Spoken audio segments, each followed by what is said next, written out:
Espero que hayan revisado los materiales de hemostasis, manejo delicado de tejidos. Y hace rato me di cuenta que no estaba el video de cicatrización, pero ya lo volví a poner en la carpeta. Entonces espero que sí hayan alcanzado a verlo, que según hoy me aparece ahí que se eliminó hace rato, pero espero que sí lo hayan alcanzado a ver. Em, y bueno, ¿cómo están? ¿Cómo se han sentido en las prácticas?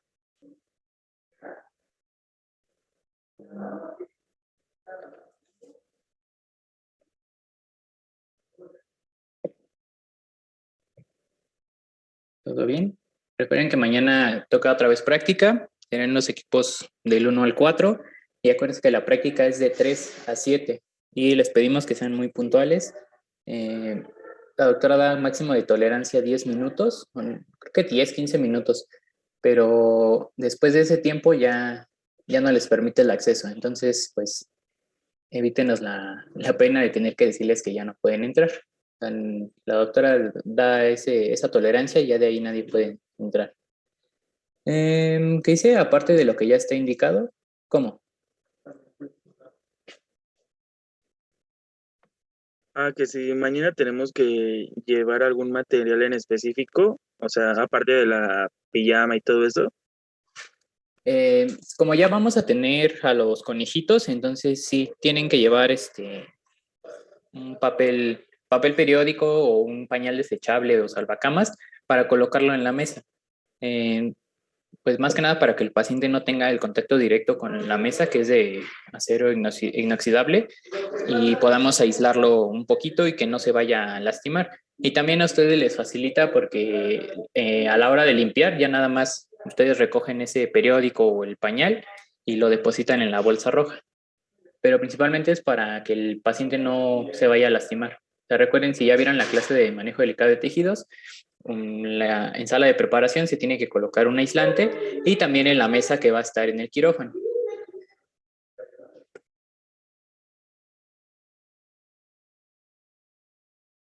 Y pues sí, obviamente su uniforme completo y como vamos a estar en preparación, entonces no se les olvide su bata blanca.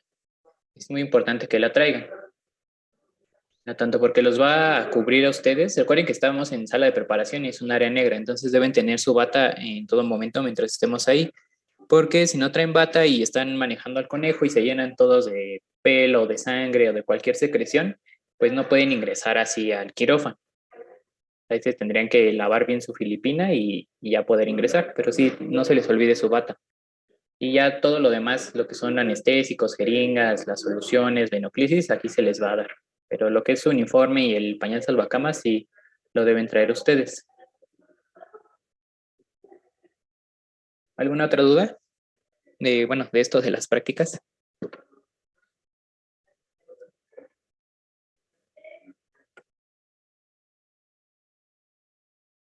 También tenemos que traer el termómetro y el estetoscopio, ¿verdad?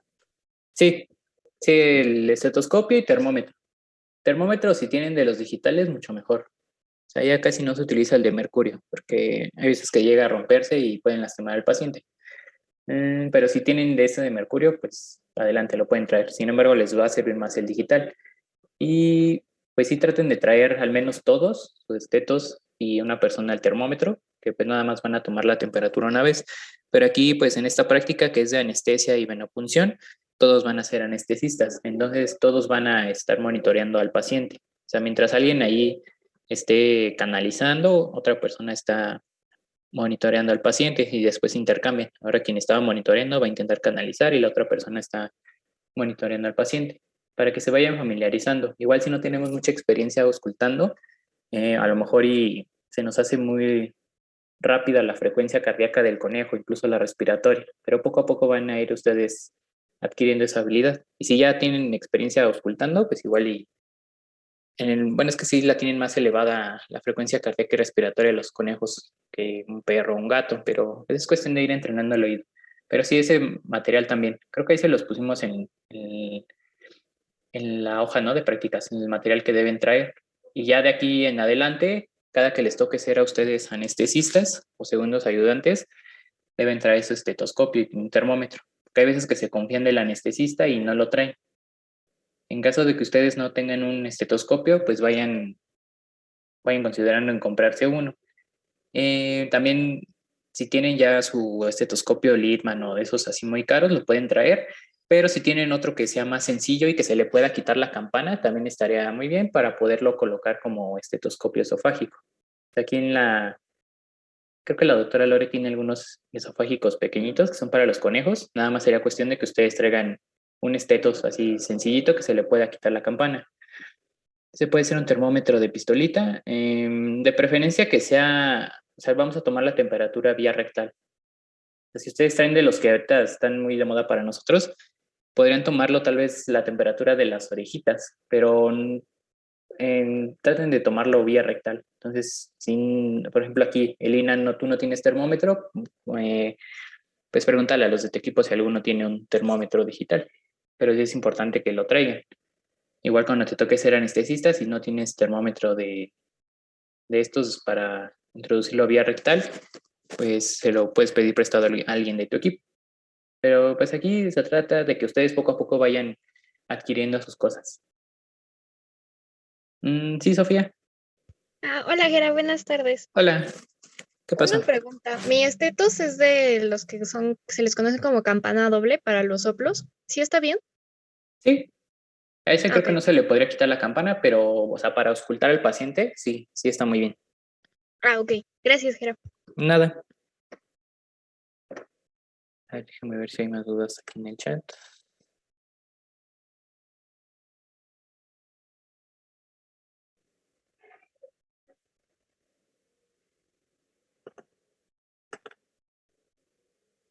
Ok. ¿Hay alguna otra duda acerca de las prácticas?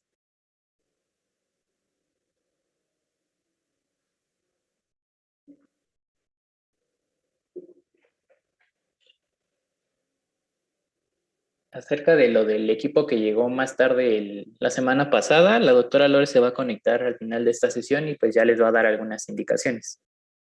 Pero ahorita queda pendiente eso. Entonces, si ya no tienen dudas acerca de las prácticas, recuerden para mañana estudiar de anestesia, tanto anestesia inyectable como anestesia inhalada, porque igual vamos a estar un ratito aquí en los quirófanos mostrándoles cómo funciona la máquina de anestesia inhalada. Que ya después de esta práctica de anestesia y venopunción ya vamos a iniciar con las técnicas. Entonces sí es importante que aprendan a manejar la máquina y también la anestesia para inducir al paciente. Entonces sí, denle un repaso. Igual a lo de las etapas, los planos. La semana pasada con el equipo que yo estuve, le estuve preguntando y pues ahí más o menos tenían la noción. Pero sí es importante que le den un repaso y que lo tengan bien presente, porque mañana que sí es práctica como tal de anestesia, les vamos a estar pregunte y pregunte de eso. Y además recuerden que ya vamos a tener a pacientes, que en este caso son los conejitos, y estos conejitos van a dar su vida para que nosotros aprendamos. Entonces ustedes deben demostrar ese respeto hacia el animal estudiando mucho. O sea, no se vale de que lleguen y que les preguntemos, oye, ¿a qué grupo pertenece la gilacina? ¿O a qué grupo pertenece la ketamina? Porque y que no lo sepan, que eso ya lo tienen que conocer. Permítanme tantito.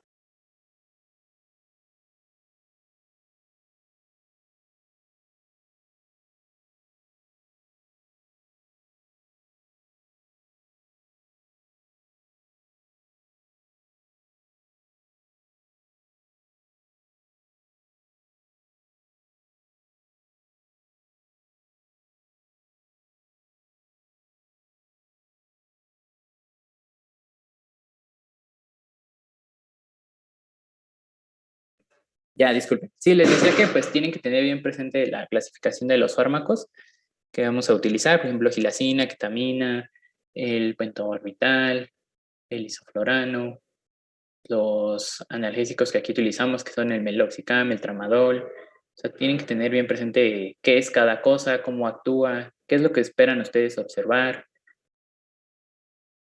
Que dice, las prácticas seguirán como ya están programadas, aunque ya volvamos a presencial. Sí, ahorita como en este caso son 8 equipos, no sé si ya vieron aquí las instalaciones, tenemos 7 quirófanos, pero el último, el 7, es para los semisemestres. Y ahorita pues también estamos teniendo prácticas de EMIS, entonces pues ya nos quedan 6. Y de esos 6, el quirófano 5 ahorita lo están restaurando porque hubo un problema ahí con el techo o algo así. entonces está inhabilitado, entonces eso nos deja únicamente 5 quirófanos y ustedes son 8. Entonces vamos a seguir como lo tenemos programado, una semana 4 equipos y la siguiente semana 4 equipos. Si alguien llegara a enfermarse o por alguna situación pues tiene que faltar, pues nada más háganoslo saber y ya veremos cómo se puede evaluar esta parte. O sea, no se puede reponer la práctica, pero pues se puede evaluar de alguna otra forma. O sea, solamente en caso de que pues, se enfermen o pues recuerden que seguimos en pandemia, ¿no? Igual y ahorita ya estamos vacunados y ya no hay tantos contagios, pero seguimos. Entonces sí hay que cuidarnos entre todos. Si nos llegamos a sentir mal, pues es mejor faltar a que vayamos a exponer a todo el grupo. Pero sí siguen programadas así como viene. En la primera semana de los equipos 1 al 4 y la segunda de los equipos 5 al 8.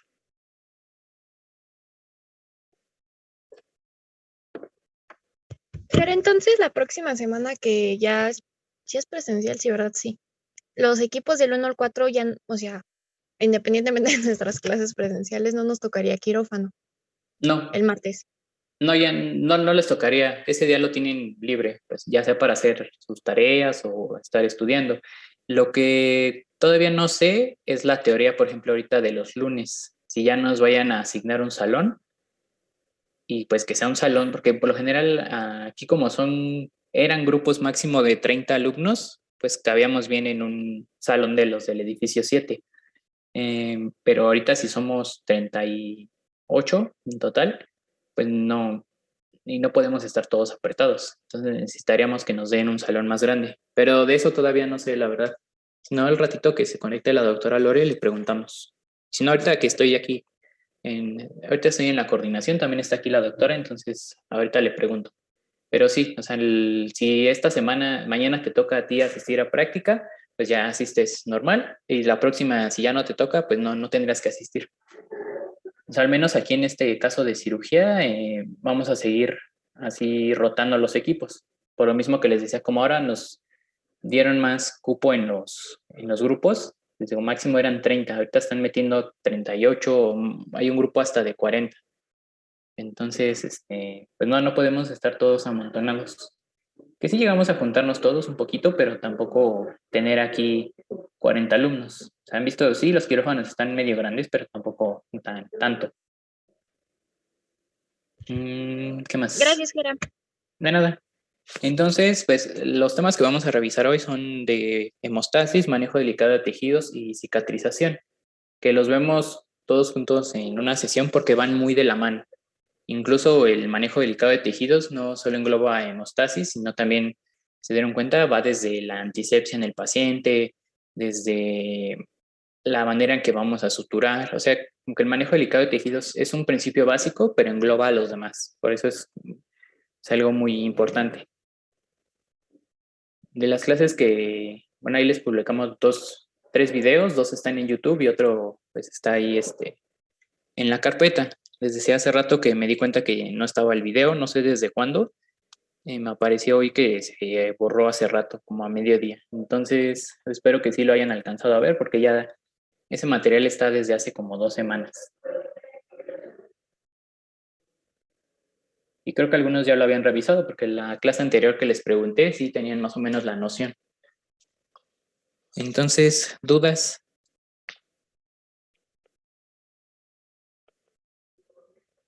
O sea, aquí no hay como un orden, no vamos a empezar primero hemostasis, manejo delicado de tejidos, cicatrización, sino las dudas que ustedes tengan, ahorita las resolvemos.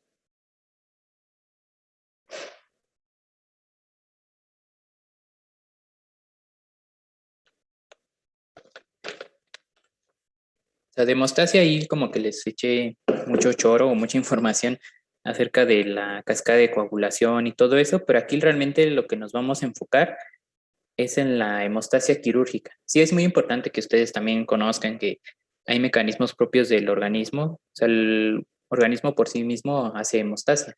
Sin embargo, pues cuando tenemos una hemorragia mayor o una incisión que nosotros provoquemos, pues hay veces que el mismo organismo no alcanza a contrarrestar esas hemorragias y aquí hacemos uso de la hemostasia quirúrgica, que es lo que ustedes aquí deben aprender a manejar y tenerlo bien presente. Por ejemplo, ahorita ayer terminé justo de calificar las tareas de suturas Y pues la mayoría bien, hay algunos que hicieron bien el patrón, pero les falla la manera de anudarse.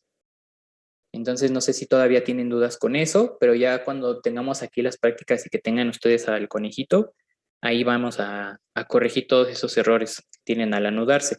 Y bueno, aquí para lo que saqué el tema es que ahí en esa tarea les dejamos hacer una ligadura de transición, que es un método de hemostasia quirúrgica. O sea, cuando nosotros aplicamos compresión con una gasa y ni así es suficiente para eh, detener esa hemorragia, o bueno, si tenemos una hemorragia de una arteria, pues no, nuestra primera opción no es colocar una gasa. Ahí tendríamos que pensar en, a lo mejor sí colocar la gasa para absorber la sangre, pinzar el vaso que está sangrando y ahí colocar una ligadura de transficción, que se utilizan principalmente en vasos de gran calibre. O por ejemplo, cuando creo que todavía no vemos la técnica de OSH, de esterilización, pero ahí también, si es una hembra muy grande, podremos hacer una ligadura de transficción en esa arteria y vena ovárica. Entonces, pues todo va ligado, ¿no? Les decía, desde la manera en que nosotros hacemos, bueno, desde el tema de suturas también va muy de la mano con el manejo delicado de tejidos. No sé qué dudas tengan de la hemostasia. Para hacer hemostasias con una gasa, ¿cómo debe estar esa gasa? ¿Seca o qué tenemos que hacerle? Igual las compresas. ¿Humedecerlas? Ajá, sí. Ok. Sí, se tiene que humedecer. Y humedecer es eso, o sea, nada más ustedes en el riñón de acero inoxidable, ya lo vieron en el instrumental, ahí les vamos a vertir la solución, ustedes van a sumergir ahí la gasa o la compresa y la van a exprimir. O sea, únicamente debe quedar húmeda, más no mojada. O sea, no debe estar toda así empapada y la van a colocar directo en el paciente. O sea, únicamente va a estar húmeda. ¿Y por qué cree que se haga así? Y no directamente la gasa así seca. Porque puede irritar o dañar los tejidos. Sí, además de que, bueno, una gasa que es seca, o sea, sí, a lo mejor hay quien diga, no, pues ponla seca porque va a absorber más sangre. Pero no, justo la colocamos húmeda porque recordemos que, pues ya por sí en sí el organismo ya empezó ese proceso de hemostasia, o sea, hacer una hemostasia fisiológica. Entonces, si nosotros llegamos ahí con una gasa seca, quitamos esos microcoagulitos que se van formando, quitamos esos coagulitos que se van formando y pues no vamos a ayudar al que el paciente deje de sangrar, al contrario, o sea, se está formando ese coágulo que está formando el paciente por sí solo, nosotros con la gasa seca es muy irritante, como dijo aquí compañera, entonces tenemos que hacerlo con una gasita húmeda. Y ojo, nada más es haciendo una ligera compresión, por eso también se conoce como esponjeo, porque únicamente vamos como si estuviéramos, no sé, alguna vez han maquillado, o sea que nada más es como toquecitos, así tenemos que hacerlo. No vamos como tal, a frotar la gasa sobre la lesión, únicamente vamos a esponjear. Sí, vamos a favorecer que se absorba la sangre, pero también con esa compresión hacemos hemostasia. Y esto es únicamente para hemorragias, por ejemplo, capilares, que son pequeñitas. En caso de que sea una hemorragia mayor, ya tendríamos que hacer una ligadura. Por aquí vi que alguien había levantado su mano. Ah, yo, Gera, lo que pasa es que la maestra envió un WhatsApp que si la puedes dejar entrar. Ah, Lore. Se supone que ya. No, creo que era Luis Ángel. No.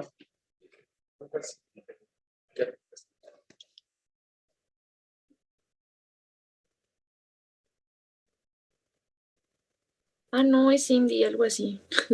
Sí, bueno, también es que se salió de la reunión Luis Ángel, pero ya lo acepté de nuevo. Y ahorita no sé qué pusieron en el grupo, que creo que faltaba algo de la actividad 5, ¿no? Ajá.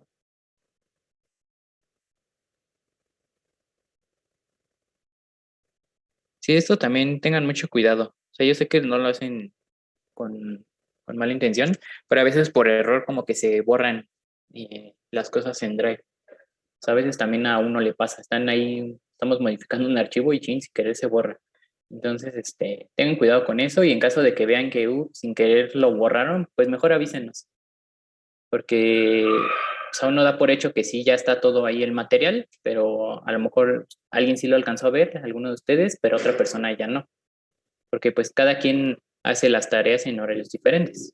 Hay quien tiene clases en la mañana y hace sus tareas en la tarde, o hay quien tiene clases en la tarde y hace sus tareas en la mañana, o hay quien tiene pues, un horario muy variado y los hace en un espacio que tenga. Entonces ahí tengan cuidado con eso. Dice, tengo una duda, una vez mientras veía una operación me dijeron que era útil dejar las gasas ya empapadas con la sangre como limpiada porque eso nos ayudaba a una mejor hemostasia, ¿es verdad?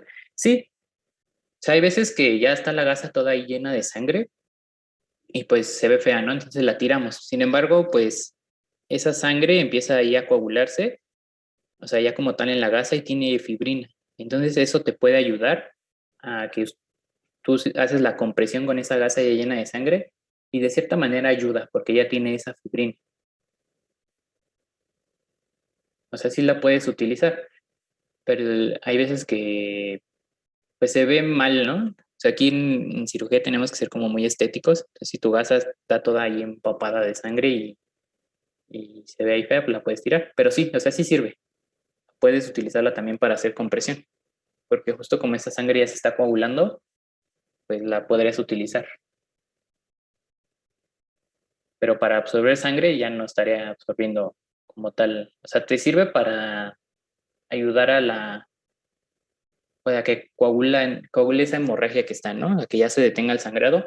Pero como tal, si tú quieres absorber la sangre, pues esa ya no te sirve. Tendrías que utilizar una nueva. A lo mejor si tienes muchísimas gasas empapadas de sangre, pues algunas las tiras y otras la conservas para hacer esa hemostasia. Muy bien.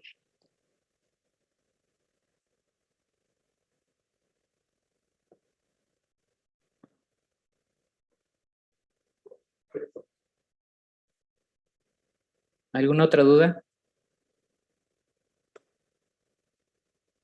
¿Qué piezas del instrumental podemos utilizar para hacer hemostasia?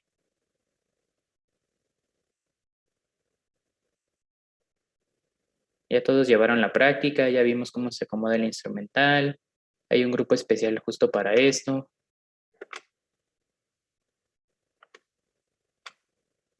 Alice, No. ¿Las de Alice para qué son? sí. A ver tú misma, Ana Cristina. ¿Las de Alice cómo las clasificamos? ¿Y para qué las utilizaríamos?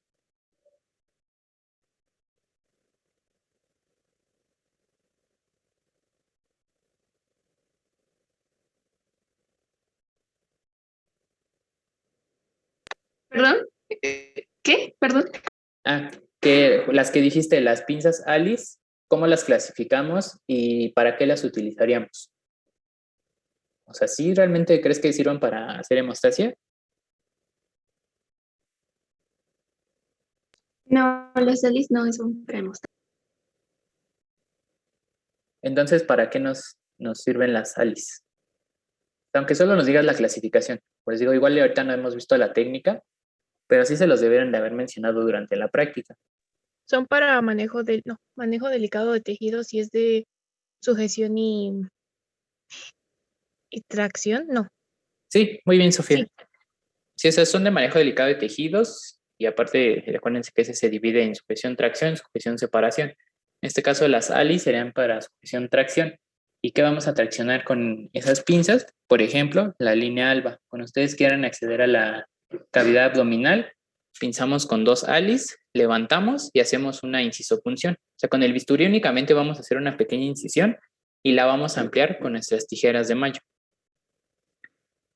Pero ahí nos sirven las de Alice. Y no sé, pues aunque el nombre esté dentro del grupo de manejo delicado de tejidos, pues la verdad es que estas pinzas de delicado no tienen tanto. Entonces no se fíen del nombre, no las vayan a querer colocar en estómago o en intestino, porque ahí le van a hacer unas lesiones muy feas.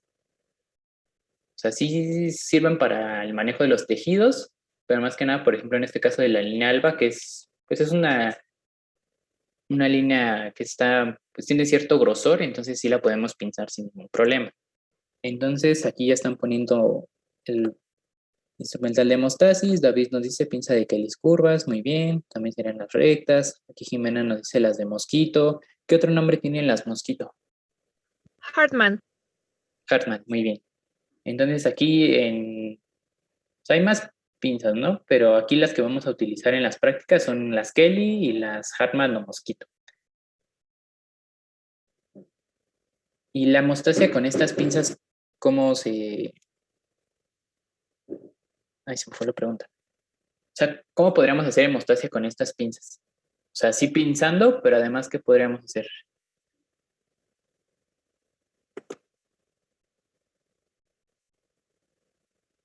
Ahí les mencionábamos 2 tipos de pinzamiento, ¿no? ¿Cuáles son?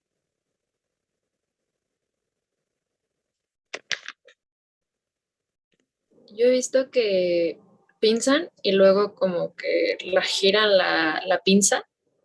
Ajá. ¿Y ese cómo sería? ¿Cómo se llama? Es que no fue la clase pasada, bueno, la de anestesia. Supongo que algo de torsión o algo así.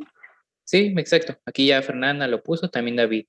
Torsión en su propio eje 8 veces. Pues eso depende. O sea, aquí luego nos preguntan eso. ¿Y cuántas vueltas tiene que dar? Pues las que sean suficientes hasta que el vaso quede enrollado y que la pinza solita se desprenda. O sea, está ese pinzamiento con torsión y otro que es pinzamiento estático. O sea, únicamente ustedes localizan el vaso que está sangrando, lo pinzan, generalmente con unas pinzas Kelly curvas, lo dejan ahí pinzado y después de un rato ya lo quitan. Ese, ¿cómo decirlo? Machacamiento del vaso, pues hace que se detenga esa hemorragia. O sea, pero solo en hemorragias, por ejemplo, capilares. Por ejemplo, en un paciente que tenga mucho tejido graso, el tejido graso pues tiene una gran irrigación, entonces cuando nosotros lo cortamos va a sangrar mucho. Igual si les toca esterilizar una hembra que esté muy gordita o hasta una orqui, un paciente muy obeso, sangran mucho, pero precisamente por la grasa, porque la grasa está muy irrigada. Entonces ahí pues no podemos suturar la grasa, entonces vamos a, bueno, no suturar como tal haciendo un punto o una ligadura, sino que ahí podemos hacer pinzamientos para que se detengan esas hemorragias. En caso de que sea un vaso sanguíneo un poquito más grande, y podríamos hacer el pinzamiento con torsión. Ya cuando son vasos mucho más grandes, ahí ya podemos hacer una ligadura simple o como la que ustedes hicieron de tarea, de transficción.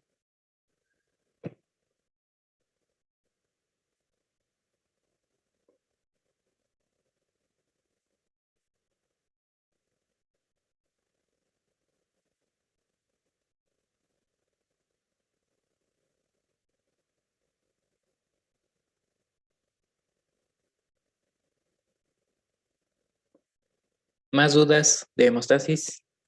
¿Algo que no les haya quedado muy claro? ¿O ya sabrían qué hacer ante una hemorragia?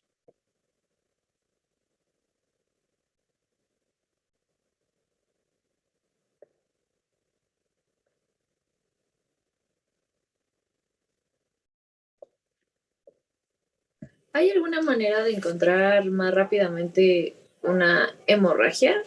Porque he visto que cuando a veces, no sé, están ligando el ovario, pues tienen mucho cuidado al momento de ya terminar de ligarlo y luego se ve como que hay hemorragia o en algunas ocasiones he visto que hay hemorragia, pero no encuentran rápidamente dónde está o algo así. Y pues así como para encontrarla rápido, pues con mucha experiencia solamente. Aquí lo que podrías hacer, por ejemplo, si se te deshace tu ligadura de la arteria y vena ovárica, podrías introducir una compresa para que absorba la sangre. La quitas e inmediatamente ver dónde está saliendo ahí la sangre y pues pinzarla con una Kelly. Aquí, pues para que no les pase esto, lo que pueden hacer es colocar, o sea, donde van a ligar, o sea, creo que ya viste esa técnica, ¿no? Por lo general se colocan 2 pinzas de Kelly. Debajo de una de las pinzas haces 1 o 2 ligaduras. O sea, puede ser una ligadura sencilla, simple o de transficción. Y en una de esas ligaduras dejas los cabos largos. Después ahí pues ya cortas, una pinza se va junto con el ovario y la otra la dejas ahí, ¿no? Todavía sobre la arteria y vena. Después ya retiras tú esa pinza y antes de que regreses el muñón a su lugar de origen, pinzas los cabos que dejaste largos. Entonces los vas regresando poco a poco. Aquí pues ya está la arteria y vena ovárica ligada, tiene 2 ligaduras. En caso de que cuando tú vayas regresando de nuevo el muñón a su lugar de origen, ves que empieza pues como a deshacerse la ligadura, entonces pues regresas y puedes colocar otra ligadura. En caso de que, bueno, eso es lo que se hace, ¿no? Vas regresando poco a poco. Si ya ves que no hay sangrado, pues ya dejas ir ese muñón. O sea, cortas ya bien los cabos, con ese dentro de cavidad no se dejan muy largos, máximo unos 3 milímetros. Cortas los cabos y ya dejas ir ese muñón. Pero hay veces que nos confiamos, hacemos las ligaduras, cortamos los cabos y regresamos el muñón, sin verificar que no haya sangrado. Entonces aquí lo que deben acostumbrarse a hacer es primero dejas los cabos largos en alguna de las ligaduras, ahí tú pinzas, puedes hacerlo con una de mosquito y vas regresando poco a poco ese muñón de arteria y vena ovárica a su lugar de origen. Aquí como tú ya no estás ejerciendo presión con la pinza directamente en el vaso, entonces puedes comprobar que sí hiciste bien las ligaduras. O sea, con la pinza únicamente estás sosteniendo los cabos cortos y vas regresando ahí poco a poco. Te digo, se ve luego, como ya tú quitas la pinza y empieza a correr ahí la sangre por la arteria, a veces es tanta la presión que bota la ligadura. Y más si son como que sus primeras ligaduras que ustedes están haciendo, entonces sí, les puede llegar a pasar. Entonces sí, verifiquen eso. O sea, antes de que dejen ir ya ese muñón, sujeten los cabos y lo van regresando poco a poco y vean que no hay sangrado. Porque sí, o sea, cuando se deshace la ligadura y empieza a sangrar, pues sí cuesta trabajo encontrar de nuevo ese muñón. Y más si dejaste muy, muy, muy, muy cortitas las arterias y vena ovárica. O sea, sí tendrás que meter una compresa para que absorba la sangre, quitarla y enseguida ver dónde está saliendo la sangre. O sea, tú llegas, pinzas el vaso y ahí realizas otra vez unas ligaduras. No sé si quedó más claro, pero como recomendación hagan eso. Pincen los cabitos y poco a poco van regresando el muñón para que vean que no hay sangrado. Sí, muchas gracias. Nada. Pero como tal no hay una manera rápida. O sea, espero que no les pase, pero si les pasa, ante todo mantener la calma. No, sí, yo sé que cuesta trabajo y que pensamos, chin, el paciente se va a desangrar. Y pues sí, pero hay que actuar rápido. Es de preferencia, si todavía no tienen mucha experiencia, no se avienten estos procedimientos ustedes solos. Siempre tengan a alguien ahí que los esté corrigiendo, que les esté enseñando. Vaya. Que a veces bueno, aquí en las prácticas, pues sí, recuerden, tenemos un equipo de 5 integrantes, a veces hasta sobran, ¿no? Porque no hacemos mucho. Pero hay veces que dicen, pues yo estaba visto que operan de a una persona. Pues sí, ya con mucha experiencia y haciendo bien tu técnica, tus ligaduras, suturas, no habría ningún problema. Pero pues de preferencia que estén más personas ahí con quien esté operando, porque alguien tiene que llevar la anestesia y por si sucede algún accidente, pues no están ustedes solos. A ver, dudas aquí en el chat. Sello, no terminé de todo el material.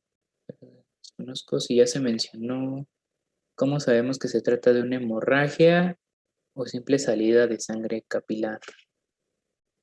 Debe haber algún tiempo determinado, cierta porción en la cavidad. Pues por lo general las hemorragias capilares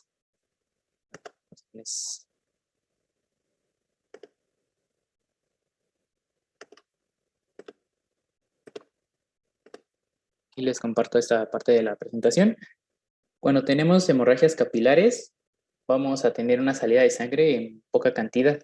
O sea, no sé si alguna vez ustedes se han cortado con una hoja de papel o una cortada pequeña. O sea, sí, o cuando se arrancan uno de estos pellejitos que tenemos en los dedos, o sea, sí sangran y a veces dejamos así que salga la sangre y sí sale una cantidad considerable, pero tampoco tanta, o sea, no te vas a morir por eso. O sea, son hemorragias, pues, pequeñitas. A veces, como les decía, la grasa está bien irrigada, entonces si ustedes cortan una buena porción de grasa, pues vamos a tener un sangrado. Sin embargo, es una salida, pues, de sangre que es así como, es parecida a la venosa, o sea, que no sale a chorro, pero es una salida continua, pero en poca cantidad. Ya cuando tú sin querer lesionas un vaso sanguíneo mayor, como una arteria, o aunque sea una arteria pequeñita, por la cantidad de fuerza que lleva la sangre en este vaso, pues sí va a salir una mayor cantidad de sangre, aunque sea una arteria pequeñita. Y aquí sí vamos a ver esas hemorragias a chorro, como las que luego se ven en las películas. Es una salida intermitente, precisamente lo que es a chorro, es como como estas las que regan el pasto, no sé si han visto, como que van sacando el agua poco a poquito, así una hemorragia arterial, va saliendo poco a poquito intermitente y pues también es de un color rojo brillante.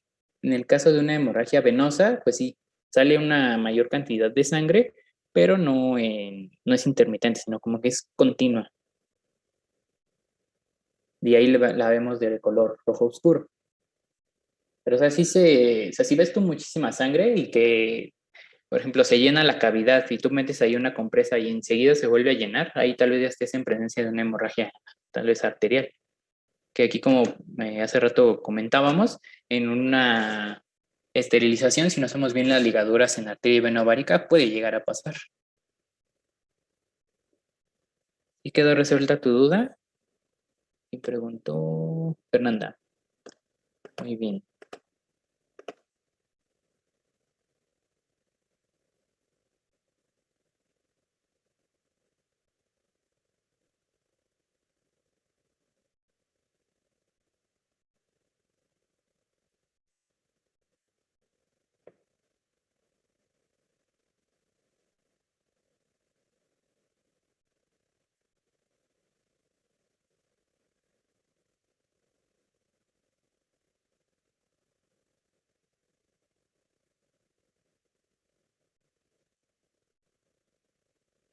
¿Alguna otra duda de hemostasis?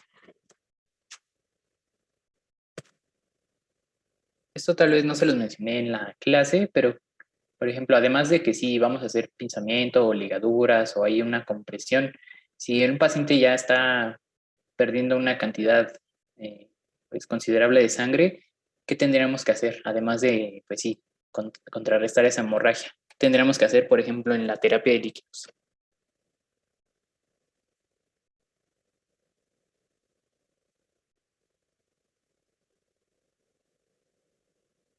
O sea, cuando hay como un choque hipovolémico o cómo. No tan grave, o sea, sí, tal vez en un choque hipovolémico, pues ahí ya no solo administrarías un cristaloide, ¿no? Ya pensaremos tal vez en un coloide, tal vez en sangre completa o alguna cosa que nos sirva para restaurar el volumen en los vasos sanguíneos.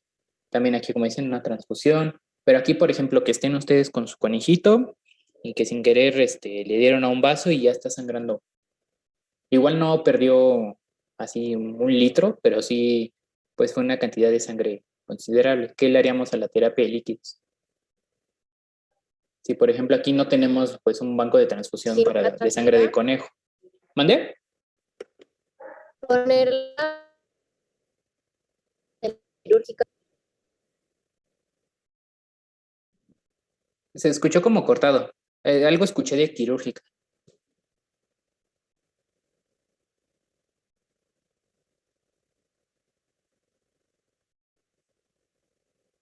O creo que fue la compañera que salió. ¿Alguien más? ¿Quién cree o sea, algo así como que ustedes digan, ¿qué haría yo como anestesista si veo que ya empezó hoy una hemorragia? O sea, no, todo el paciente no entra en choque hipovolémico, pero sí ya empezó a perder sangre. ¿Qué haríamos? Pues primero tendríamos que buscar de dónde proviene la hemorragia, ¿no? Y evitar que continúe esa hemorragia con nuestras pinzas de hemostasia, o sea, frenar la hemorragia y posteriormente, pues, no sé si estoy en lo correcto y tengo una duda. ¿Aumentaríamos nuestra terapia de líquidos? Sí, muy bien. Sí, ¿Quién está ¿no? hablando? Sofía. Muy bien, sí. Sí. O sea, además por eso les decía, además de que ustedes ya están ahí, cirujano y primer ayudante, tal vez instrumentista, ya está ahí metiendo las manos para detener la hemorragia, yo como anestesista, pues incremento mi terapia de líquidos. A lo mejor no tengo, como les decía, no tenemos aquí un banco de sangre de conejos como para restaurar esa pérdida, pero sí podemos aumentar el volumen de nuestra terapia de líquidos. O sea, solamente en que sean hemorragias así como que, o sea, ni tan leves, pero tampoco como que ya tengamos al paciente en un choque hipovolémico. Aumentamos ahí el volumen de la terapia de líquidos.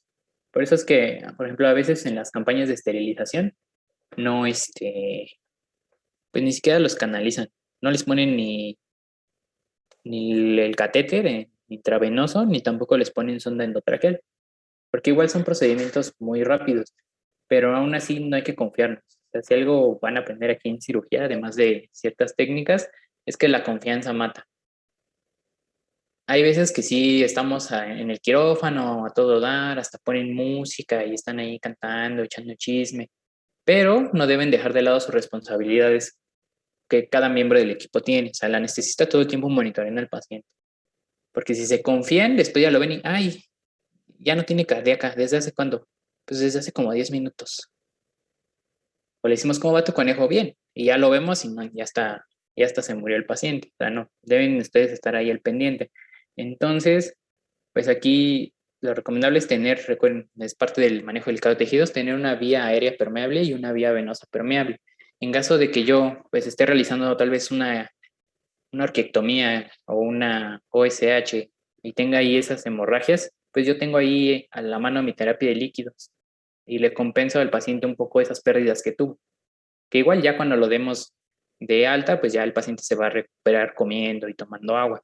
Pero durante el procedimiento, pues sí es muy importante, a lo mejor no tener la anestesia inhalada, se la pueden llevar con fija, pero sí tenerlo canalizado, o sea, con su terapia de líquidos, ahí vía venosa permeable y también la vía aérea permeable, en caso de que el paciente entre en un paro respiratorio y a lo mejor no tenemos la máquina de anestesia inhalada, podemos darle respiración asistida con un ambú. Aquí dice, en el caso de una hemorragia por rotura de la ligadura en una cirugía de esterilización en útero, ¿qué se hace? También llega a pasar. O sea, aquí en en la técnica de OSH, aquí vamos a tener al final de la técnica 3 muñones. Uno de la arteria y vena ovárica del lado izquierdo, arteria y vena ovárica del lado derecho, y ese muñón que colocamos en el cérvix. Que si se puede quitar el cérvix, pues hay que quitarlo. Pero hay veces que el cérvix está muy hacia caudal y alta, porque se dice que se tiene que retirar cervix, pero si no lo encuentran, mejor ya déjenlo, porque hay veces que de tanto estar ahí pueden llegar a ligar un uréter y pues eso es una complicación. Entonces, aquí si, por ejemplo, la rotura de la ligadura fue en el útero, pues lo mismo. O sea, si ya te sucedió ese accidente, metes una compresa, localizas ahí el útero y lo pinzas. Aquí, pues, si es una hembra muy grande, vimos en su tarea de suturas el patrón Parker-Kerr. Ahí podrían colocar un patrón Parker-Kerr y las que son las arterias uterinas, que están pues del lado izquierdo y lado derecho de ese útero, las podemos ligar, ya sea con una ligadura simple o con una de transficción. Y como tal, ese muñón del útero, del cervix, le podemos hacer un patrón de Parker-Kerr. No sé si quedó claro. Igual, ahí cuando ustedes, antes de que dejen ir ese muñón del útero, vamos a dejar igual, hacemos las dos ligaduras y dejamos en una los cabos larguitos y los pinzamos y vamos regresando poco a poco el muñón a su posición original. Y si ya vemos que no hay sangrado, cortamos los cabos y ya, podemos irnos a dormir tranquilos de que no habrá hemorragia. Entonces, siempre hagan esa prueba. ¿Sí quedó claro, Aline? Y la otra de ¿y si es después? No sé de qué, sobre qué es.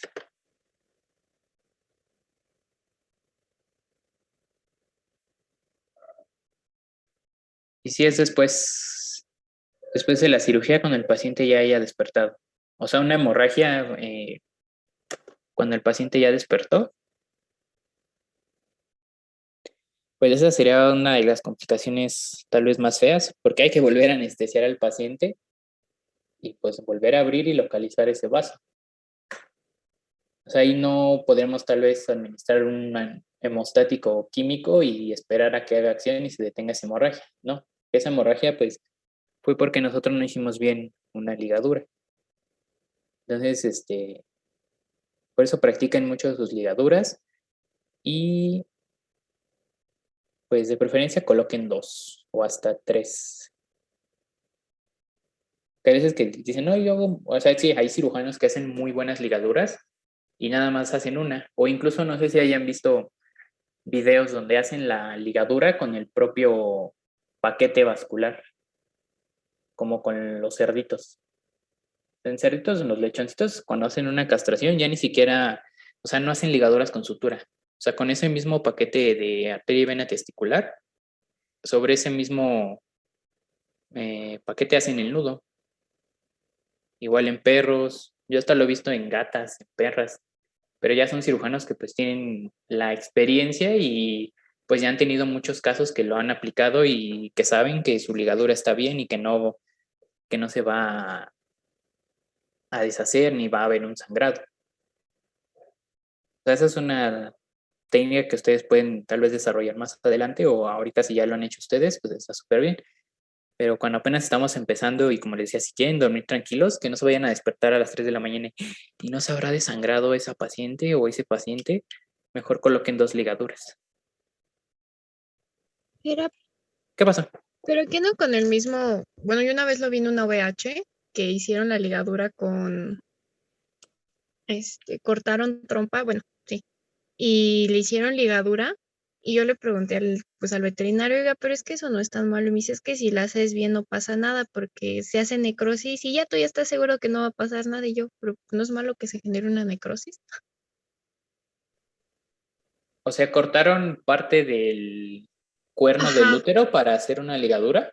ajá, sí, porque es que la perrita tenía ya problemas en los ovarios, si no mal recuerdo, y le detectaron como que ya estaba propensa a tener un cáncer. Entonces dijeron que pues tenían que cortar y ligar y aparte retirar el aparato reproductor. Pero pues yo le pregunté al doctor por qué no hicieron, pues la cortaron y ligaron con sutura y me dijo que no, que con el mismo porque pues así no se gasta material y aparte pues cuando se genera la necrosis pues ya no pasa nada. Y yo pero pues no es correcto, ¿no? Pues a lo mejor él lo hace así y le ha funcionado, pero es muy, muy aventado el doc. O sea, sí, hay veces que, pues igual para ahorrarse la sutura, pero digo, si se la vas a cobrar al propietario, pues hay que invertir pues en todo el equipo, ¿no? O sea, tal vez no tengan el quirófano súper especializado, pero con lo mínimo se pueden hacer muchas cosas. La verdad es que nunca lo había escuchado o leído, que, o sea, con el mismo cuerno del útero lo utilizaran como sutura. De aquí, pero ¿qué tamaño del paciente era? ¿Era una hembra pequeña o grandota? Era grande, era una San Bernardo. Órale. Bueno, la verdad no lo había escuchado, pero ¿y sí salió bien la perrita? O sea, ¿no tuvo mayor complicación? Sí, y yo ya después ya no supe qué pasó con ella porque pues ya dejé de trabajar ahí, pero pues yo espero que sí, que no sé, no le haya pasado nada. Sí, es que a lo mejor y en una hembra pequeña sí lo podrías hacer, ¿no? Porque igual no tiene tanta fuerza la arteria, pero aquí en una hembra grandota, o sea, al menos a mí si me dice alguien, haz eso, sí me daría miedo, pero sí es lo que a él le ha funcionado, pero pues no, o sea, hay que tratar de hacerlo bien y utilizar suturas. O sea, igual no sé cuánto le hayan cobrado a la propietaria de la perrita, pero pues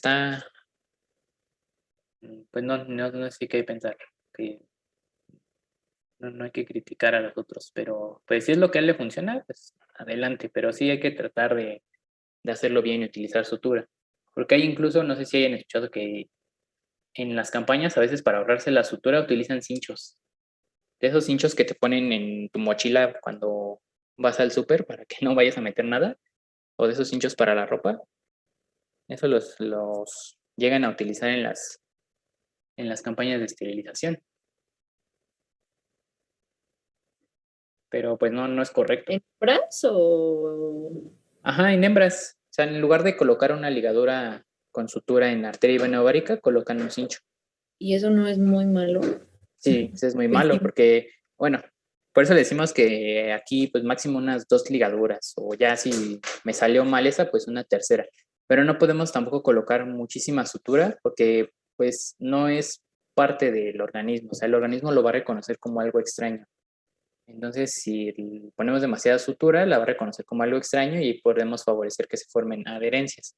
Entonces, justo en estos, además, quién sabe si los cinchos estuvieran estériles. Entonces, ustedes colocan un cincho, pues ahí se va a hacer un granuloma bien feo. O sea, eso no hay cinchos absorbibles, que yo sepa. Entonces, eso se va a ir a hacer como un masacote todo feo y le va a molestar a la paciente y puede traernos muchas complicaciones. Entonces, pues no, hay quien para ahorrar se utiliza los hinchos, pero no es lo recomendable. O sea, hagan sus ligaduras. O si dominan esa técnica de hacerla con el mismo paquete, hacer el nudo, pues también lo podrían realizar. O sea, a mí la verdad me daría miedo y no lo he practicado mucho. Siempre hago ligaduras, pero si ustedes lo dominan, pues lo pueden hacer. Porque igual, por ejemplo, en una campaña, pues ahí se ahorran la sutura. O sea, la sutura para esa ligadura, pero pues igual hay que suturar para cerrar el paciente. ¿Sí, sí quedó claro? ¿O tienen algo más que comentar?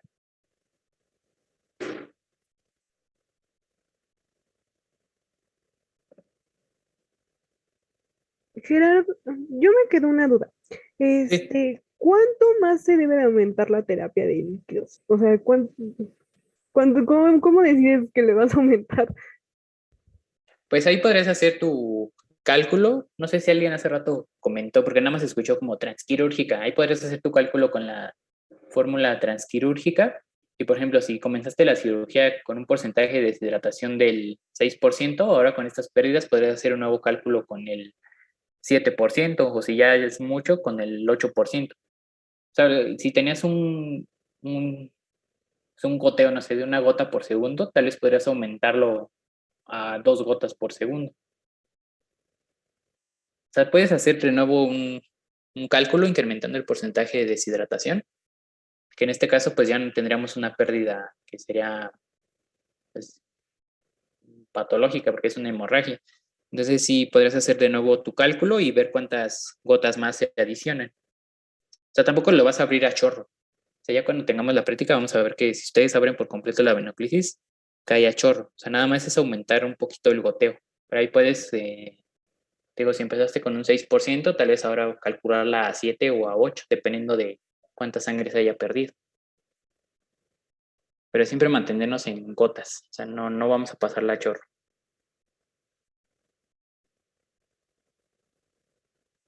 Ok, gracias. De nada. ¿Cómo sabemos que ese aumento es suficiente? Por las constantes. Por las constantes, por ejemplo, frecuencia cardíaca o respiratoria, pero también por el tiempo de llenado capilar y el color de las mucosas. Si tú ves que un paciente ya ha perdido mucha sangre y sus mucosas se empiezan a poner eh, pálidas, pues ahí es de que ya estás teniendo una mayor pues, deshidratación, una pues, mayor pérdida de ese líquido que es la sangre.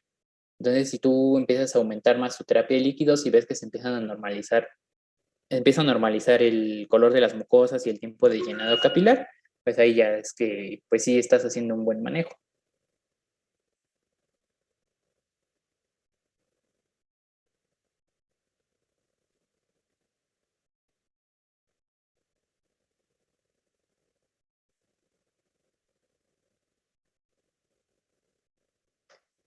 ¿Alguna otra duda? Gerard, Sí. hablando y ya igual ahorita sobre la terapia de líquidos, alguna vez también el doctor con el que llegué a trabajar, cuando había una baja en la frecuencia cardíaca, a veces me decía que podía subir un poco la terapia de líquidos para que también se normalizara la frecuencia cardíaca, nada más que no, como que nunca vi un cambio así muy grande, entonces no sé si en verdad sirva porque, te digo, había una baja en la frecuencia cardíaca, le subíamos un poco a la terapia de líquidos y como que se normalizaba, pero no tanto, entonces no sé en qué, si ayude o no, o cómo sea el efecto, por así decirlo. Mm, pero ¿a qué se debía esa disminución en la frecuencia cardíaca? O sea, ¿era porque le estabas pasando más anestésico o Creo que sí era porque se estaba pasando un poco más de anestesia. Creo que sí esa era la razón. Es que fue ya no con recuerdo. anestesia fija? Sí. Ok. Bueno, Pues es en los que, dos casos, pues se llegó a hacer en los dos casos, o sea, con anestesia inhalada y con anestesia fija. pues no sé, tal vez su idea era de que aumentando un poquito la terapia de líquidos, como que se iba a diluir ese fármaco y así quitarlo, pero no, o sea, acuérdense que más si lo administraron por vía intravenosa, son fármacos que van a actuar pues de inmediato, entonces no hay manera de revertirlo aunque incrementemos la terapia de líquidos. Tal vez en el caso de anestesia inhalada, sí, o sea, tú puedes bajarle al dial y ya que se estabilice el paciente, porque igual y se empezó a disminuir la cardíaca porque ya se estaba profundizando de más. Pero, o sea, no, es como una de las desventajas de la anestesia fija, que si tú la administras vía intravenosa, pues ya es muy difícil revertirlo. Al contrario de la anestesia inhalada, que nada más es cuestión de bajarle al dial y ya el paciente recibe menos cantidad de anestésico y se estabiliza. Pero Ok, sí, ok. yo creo que era por eso. O sea, Ok, que dices que no gracias. era mucho el cambio, ¿verdad? Sí, es que, o sea, sí me decía que lo hiciera, pero ahí cuando estaba monitoreando, tratando de escuchar el latido, bueno, la frecuencia, no veía mucho cambio, o más bien no notaba mucho cambio. Ujú. Sí, parece que tener mucho cuidado con la dosis que administramos, porque digo, ya entrando al torrente sanguíneo es muy difícil revertir. Ok, sí, gracias, Gerard. De nada, ¿alguna otra duda o comentario que quieran hacer acerca de hemostasis o de los otros temas de manejo delicado de tejidos, de cicatrización?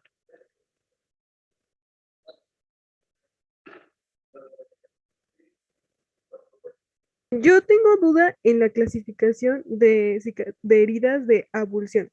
Es que no me queda claro ese tipo de herida.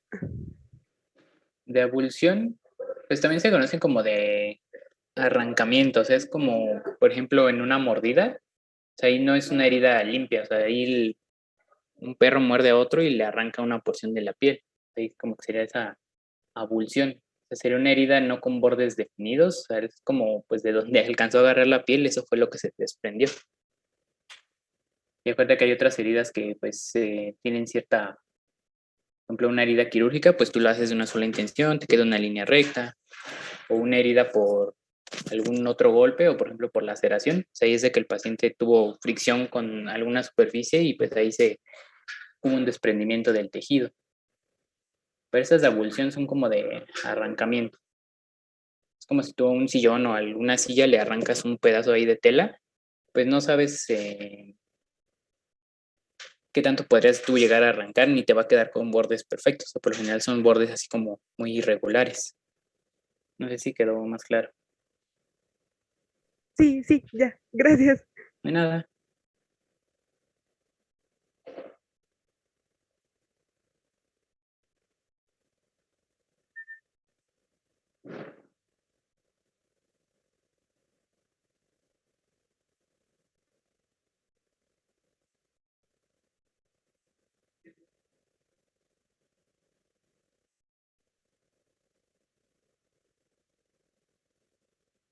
Bueno, ahorita creo que ya se conectaron más. Se los vuelvo a repetir. Acuérdense que parte del manejo delicado de tejidos es es aislar al paciente de las mesas donde los vamos a colocar, tanto la que está en sala de preparación, que si fueron observadores el ratito que estuvieron ahí, vieron que esas mesas pues tienen una parrillita ahí, esas podrían llegar a lesionar las patas de su paciente, entonces traigan un pañal desechable o papel periódico para que lo coloquen ahí, y también dentro aquí del quirófano tienen que traer pues,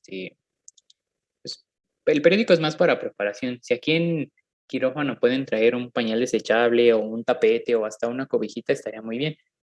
Que obviamente se les puede llegar a ensuciar porque los conejos ya una vez que se eutanasian relajan esfínteres y pues se les sale la orina. Entonces es probable que se les ensucie. pero pues nada más es cuestión de lavarla, o si quieren traer uno desechable, pero sí traigan algo con que aislar a su paciente de las mesas, porque es parte del manejo delicado de tejidos.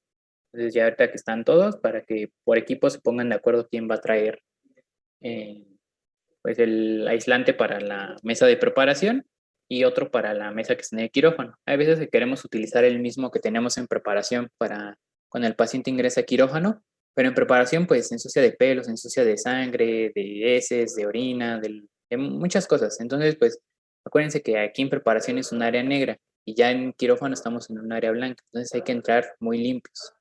Por eso la razón de que ustedes se pongan su bata blanca mientras estén aquí en preparación. Por si su bata se ensucia, se llena de cualquier cosa, eh, pues nada más antes de ingresar al quirófano se la quitan. Ya la guardan en su locker, en una bolsita, y ingresan ustedes al quirófano ya limpios. Igual si se ensuciaron sus manos, pueden lavar las manos, no hacen un lavado quirúrgico, pero sí hagan un lavado, pues, como el que ahorita hacemos todos, ¿no? Cada que llegamos a algún lugar, hay que lavarnos las manos. ¿Qué otros manejos haríamos en el paciente? Parte del manejo delicado de tejidos. Como hace rato les comentaba, pues engloba muchos principios básicos. O sea, desde la asepsia, las suturas, la hemostasis, también a la anestesia, ¿no? Que les mencionábamos en la clase, que hay que ver la vía de administración de ese anestésico, porque si lo administramos por una vía en la que no es, podemos llegar a producir necrosis. ¿Cómo nos damos cuenta que la sonda endotraqueal está bien puesta? Pues si está, o sea, si está, la sonda debe ir en tráquea. Entonces, si ustedes ven que se empaña la sonda, o incluso pueden tomar pelitos del paciente y la ponen en la punta de la sonda, y si ven que por ahí sale aire y esos pelitos se mueven, es que sí están en tráquea. Cuando ustedes introducen la sonda y no ven que se empañe o que por ahí pase el aire, es que están en esófago. O sea, por lo general cuando tú introduces la sonda en tráquea, hasta el paciente hace así como ese ruido y el aire empieza a pasar a través de la sonda. Y para terminar de colocarla bien, acuérdense que hay que inflar ese globito que tiene en la sonda y fijarla con una gasa pues al hocico del paciente para que no se esté moviendo. Igual cuando lo traslademos de sala de preparación al quirófano, tener cuidado de que en ese transcurso no se nos vaya a salir la sonda. Pero ¿cómo te das cuenta que está bien puesta? Te digo, la sonda se empaña porque por ahí está saliendo el aire. Y además cuando sí ingresas tú a tráquea vas a escuchar un sonido así como es de que la sonda está entrando ahí, a tráquea. Y si no se empañan y escuchas ese sonido y les digo, pueden tomar el pelito del paciente y lo ponen en la punta de la sonda y si no se mueven es que están en esófago. Entonces ya si ustedes logran, bueno, colocan bien la sonda endotraqueal, ya cuando quieran colocar el estetoscopio esofágico o la extensión esofágica es más sencillo porque ya el único orificio disponible es el del esófago. Entonces, nada más introducen esa sonda y sin ningún problema. Pero aquí para el sondeo endotraqueal, pues ahí en caso de perros y gatos, pues sí se visualizan los cartílagos de la laringe. Acuérdense, hay que abatir la epiglotis y ya se coloca la sonda. En otras especies como los conejos y los cerdos es más difícil y pues hay que tener la técnica, ¿no? Hay veces que hay que sondear a ciegas o nada más con puro palpando. Nosotros, conociendo la anatomía ahí pues de esa zona, ya sabemos dónde está la epiglotis, la batimos y ahí colocamos la sonda. En el caso de perros y gatos, si tienen ustedes un laringo, la pueden visualizar perfectamente y así no hay pierde. ¿Sí quedó respondida tu duda, Ana? Y acuérdense que es muy importante, aunque sea un procedimiento así muy sencillo como una orquiectomía, tener la sonda endotraqueal, que es su vía aérea permeable, y pues tener canalizado al paciente con su terapia de líquidos para tener su vía venosa permeable. Tanto para compensar esa deshidratación que pueda tener el paciente, como si pues tenemos algún accidente, podría administrar por ahí un fármaco de emergencia. Eso sí, ténganlo muy presente. Por ejemplo, mañana que tengamos la práctica con los conejitos, pues ustedes van a practicar cómo canalizar, van a canalizar por diferentes vías pero el conejito va a estar todo el tiempo con su terapia de líquidos. O sea, no lo vamos a dejar ahí, pues a ver, a su suerte. O sea, vamos a estarlo monitoreando y ya si alguno de ustedes logra localizar, canalizar a la primera, pues ya ahí le vamos a conectar la venoclisis y en caso de los conejitos, pues vamos a canalizar la vena marginal, una de las venas marginales que tienen en la oreja. En cada oreja tienen dos. Entonces una va a quedar bien canalizada ya con su terapia de líquidos, bueno, con la venoclisis y la solución conectada, y tienen aparte la otra vena de esa misma oreja y en la otra oreja tienen otras dos venas para que ustedes practiquen la canalización. Y pues es importante que lo intenten y que les salga al menos una vez o todas las veces que lo intenten que les salga, porque a todas ustedes les va a tocar ser anestesistas. Entonces sí tienen que saber cómo canalizar.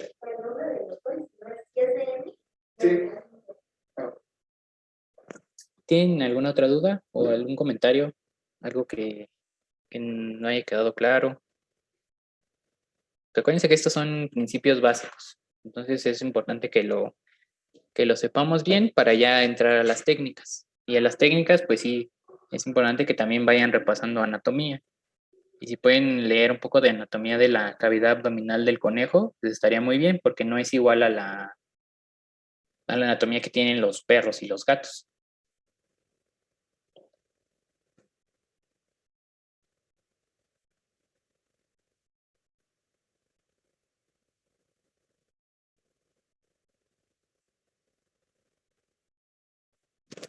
¿Alguna otra duda?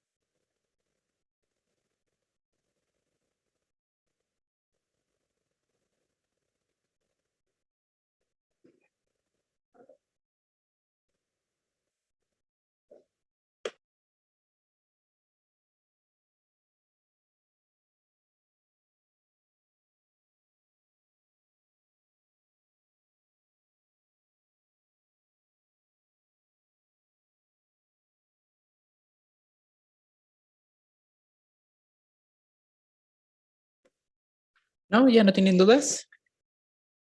Y no para decirle a la doctora que les dé el anuncio que tenía que darles. Más que nada los que llegaron tarde esa vez a la práctica.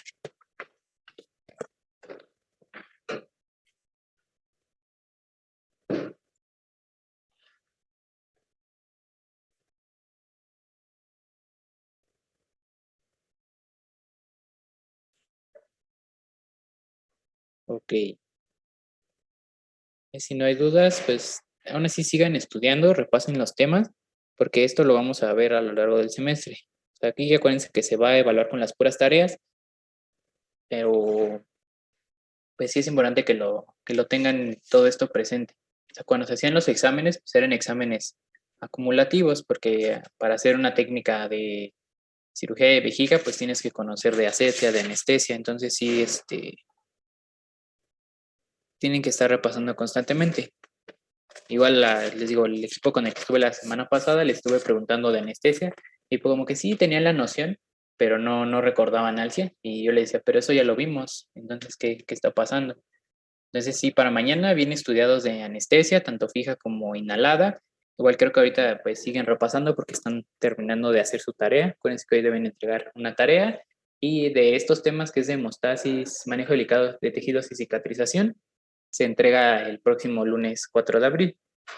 Y pues si ya no hay más dudas, déjenle aviso a la doctora para que venga a darles el anuncio y también para ahorita preguntarle pues qué va a suceder la próxima semana, si las teorías van a continuar así en línea, nos conectamos con ustedes o ya nos veríamos en algún salón y de ser así, en cuál salón nos veríamos. Entonces voy a ver a la doctora y regreso. Y si ahorita surge alguna duda, la resolvemos, ¿vale?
Hola niños, miren, aquí estoy. ¿Ya me vieron?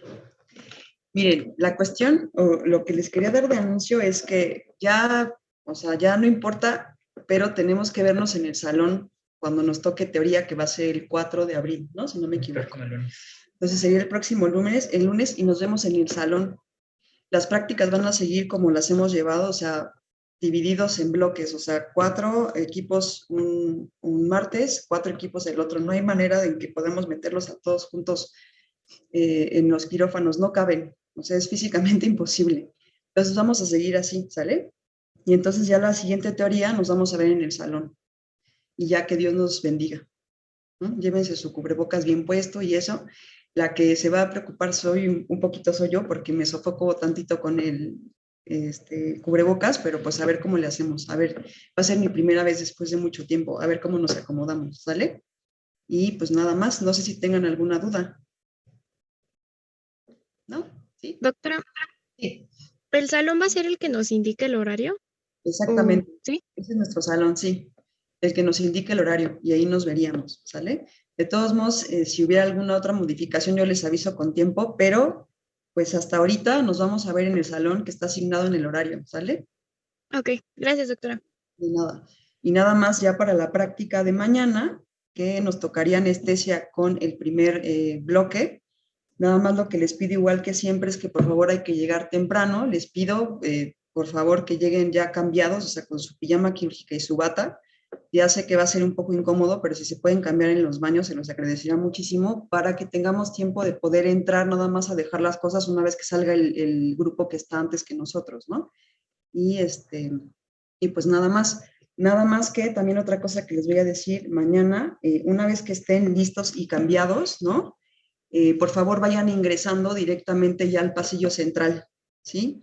Y ahí vamos a comenzar a ver lo de la máquina de anestesia, mientras los compañeros de servicio social nos hacen favor de ir por los animales y arreglar otras cosas para optimizar los tiempos de la práctica y terminemos en tiempo y forma, ¿sí? Sí, doctora. ¿No? Y pues nada más, y no sé si tengan alguna otra duda. Si ya no tienen ninguna otra duda, nada más me voy a quedar con los niños que tuvieron el problemita la clase pasada, ¿sí? Serían del salón 7208. Creo que sí es de los grandes, ¿no? Pues grandes entre comillas, a ver cómo nos va. A ver cómo está la calops y el ruido. Pero pues ahí nos vamos a ver, ¿sale? ¿Sí? Es el 7208. Ahí nos vemos el lunes, pues a la 1, el próximo lunes. Sí, vamos a El lunes 4. ¿Sale? No. Doctora. Entonces, si ya no tienen dudas, pues ya se pueden desconectar y solamente me quedo con los niños, Es del equipo 6. sí, que tuvieron el problema la práctica pasada de asepsia. ¿Sí? Doctora, yo solo tengo una duda de la tarea para hoy. ¿Sí? La parte que se hace en equipos, ¿es solo hacer las plantillas o también se tiene que hacer en cuadro y poner la información de las plantillas?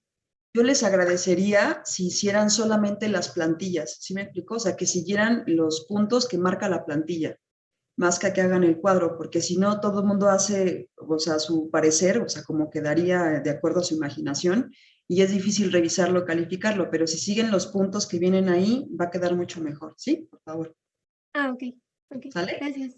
De nada. ¿Alguien más?